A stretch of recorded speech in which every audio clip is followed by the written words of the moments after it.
Okay, let's look at meiosis 1. Oh, sorry, we were doing that. Metaphase 1, that's what I mean, right? M for metaphase, M for the middle, same thing like mitosis, okay? So here, X-shaped chromosomes are going to line up in homologous pairs in the middle of the cell, okay? So homologous.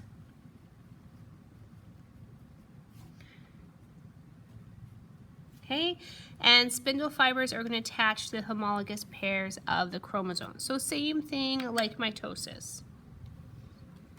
Okay, so we're going to draw our cell membrane. All right, just like that. Okay, and we don't need to have our nuclear membrane anymore. That's gone.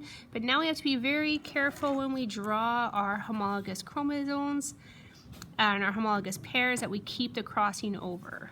Okay, so I'm going to start with my pink one.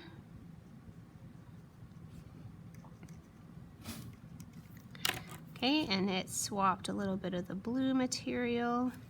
And then I have my blue one.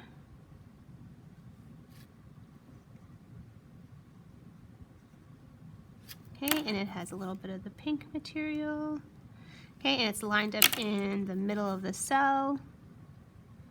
That's really going to bother me there. It's supposed to be the same kind of size and shape. Okay, and then what was my other color? Yellow and purple. Okay, so here's my yellow one.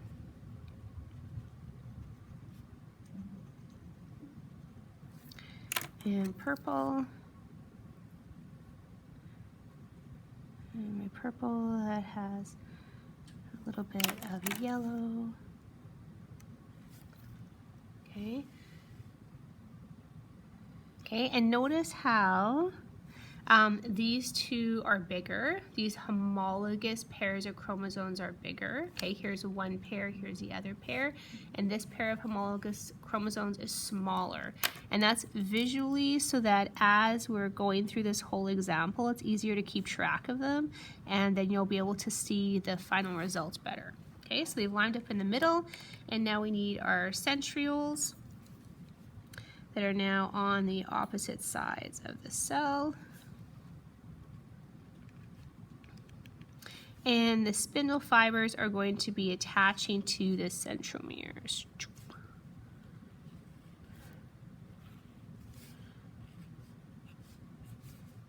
Okay, and we normally have way more than just these 4, okay? But for our example, 4 is more than enough to be able to show what's happening, okay? So that's metaphase 1. Everything lines up in the middle, just like mitosis. And the big thing here is that they're lined up in homologous pairs, okay? Anaphase 1, spindle fibers contract and pull homologous pairs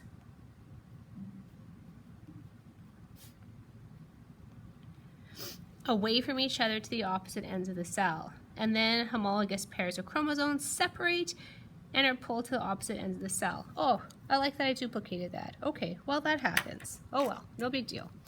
Okay, so just like anaphase and mitosis, okay, I'm gonna draw my new cell membrane. Okay, then I'm gonna have my centrioles.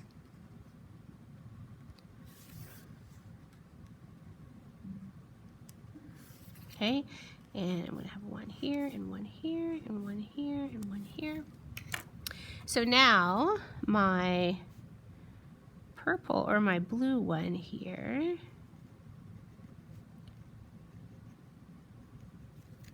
and my yellow one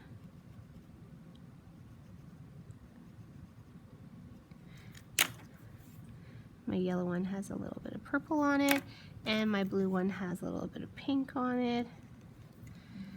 Okay, it takes just as much effort for me to make sure that I'm careful with the crossing over as it will for you, okay?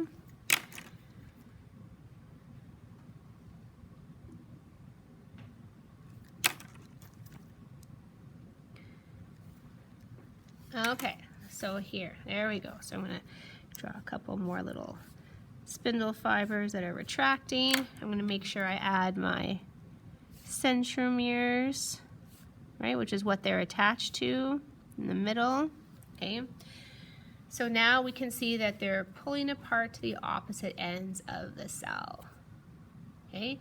And when you do the Explore Learning activity, you'll get to see a meiosis in a really cool way with a video. So I can't wait for you to try that, okay? So homologous pairs, that's the big thing in meiosis 1. It's all about homologous pairs.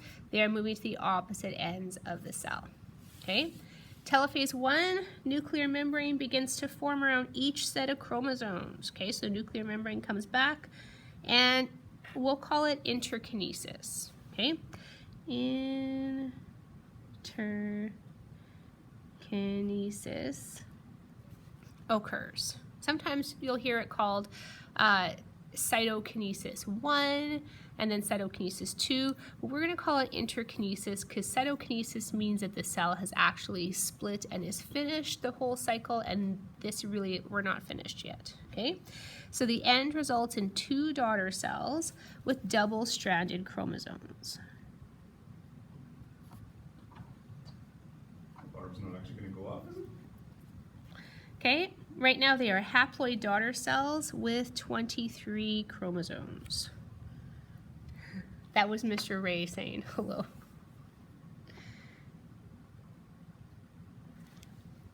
Okay, so telophase 1, just like mitosis, the nuclear membranes form again around each set of chromosomes, but now this is interkinesis. Okay, we're going to end with 2 daughter cells that have double-stranded chromosomes. Okay, so here's double-stranded chromosomes.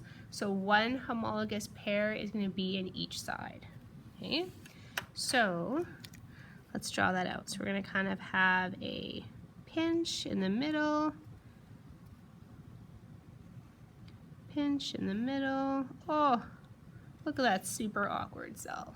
Okay, and our nuclear membrane comes back, and our nuclear membrane comes back.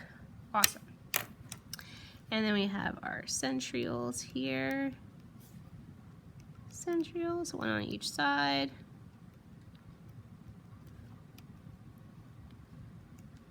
Okay, and then in each one we have the set of double-stranded chromosomes. Okay, I'm going to draw each one again.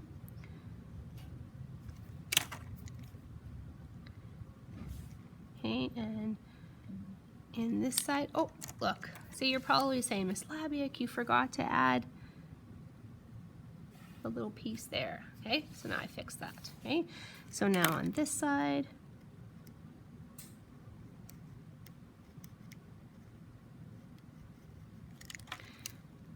blue piece here, and now this one will have the yellow one.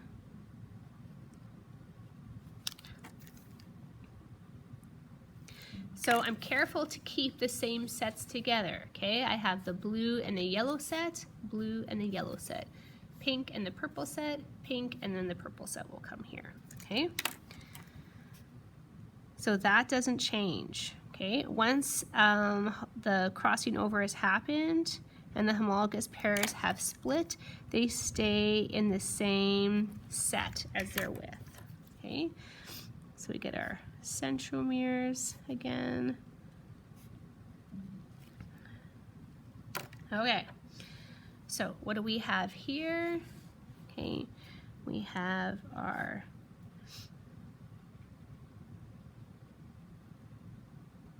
cell membrane pinches, okay, and double-stranded chromosomes, okay. And I guess I could go back here and say homologous split apart. Okay, so that is metaphase 1, anaphase 1, and telophase 1.